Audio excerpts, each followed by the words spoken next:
Samuel Arap Ruto. Tineno ka en ng'ama pache odwaro ni ji obed e chama achiel maduong'. Bed e chama achiel maduong'. Mar ariyo kichako ing'iye tineno ka ogombo ni ODM mondo obed chama motegno ma ka ji dhi wuoth to kuonde kaka piny luo ODM kelo, ji kelo, Weda giri kelo to donje wang'e. Ok en ng'ama peti manyalo dwaro ni kia ng'ane. Mano simple analysis. Ok dwar kisungu boko ni nyaka dhi university mondo ne basic things. Mano one. Ji mondo gwe tao ka dwaro presidency. Ok en gima nyien. Mitiangi nyowe ka. Ok nyo jodala go koko. Chal ka gima ori Mukiza Kitui nowe. Kom mara ngongo world ko biro dwaro presidency. Kuria Moses Kuria ne wan ge university se class ge class ge bade on bade. Ebe nowe kamano. Pinyi ni dwaro jo mathuon. Jo mutegno mathuon. Dwaro gimoro. We ang'isi ni ya. Wan ka Jaramogo tho to wan ne wan supporters mag Waga Kinyi. Ne wan supporters, and die hard supporter mara Waga Kinyi. Makata Jaramogo kana wane Waga Kinyi yoko mekome Ford Kenya. Ne wago ne jaduong' koko makomo ruenyi. Kore kano mi deputy leader, deputy election director. Tiro. Winjo wacho no. Awach achako ni Waga Kinyi.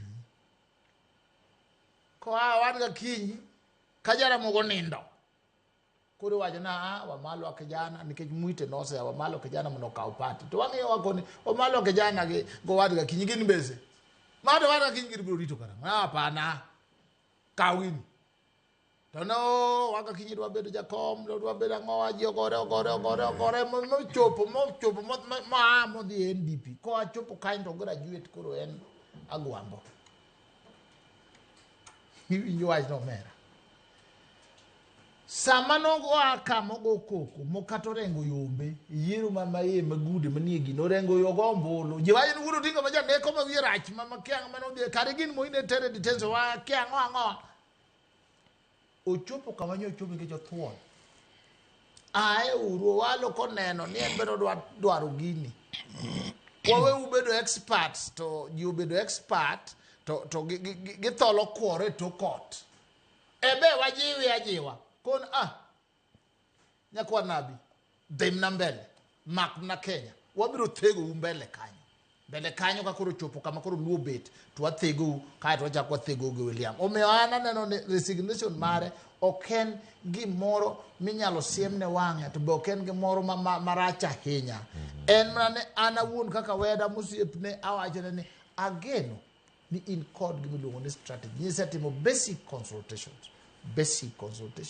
to in get strategy to do ber ka gini ne time to nu winjuru gi president wawuoga luwe kod matin wabro romo gi mbele kacha ana won ma lwenja en strategy for 2032 mudonge to koro en mna kaka rus miwite michele okena arus en ka ngur chope kitanda to imiel ka maji duok chini ka chini maji timango mater dhok magine so kama go a part of that process of 2032 I fully support to kana na igo kota ne kota koni nyaka waduogo yware piny nyaka waduogo yware chien wadwaro ni ana wona wish him well oganda luo bende wuodu ka wuok babu ka wuok ja no mano mi hindi ke mirabu o walo ka wodo hindi o chienu jodalo o pingo me Raila benege pingo I was there nege pingo Weda be kanyalo wuok to ni okay wawe usetan mar pingo bano baro wa ko wuok South Sudan ne wuok South Sudan ka ji ogore mokere ne wadwa bet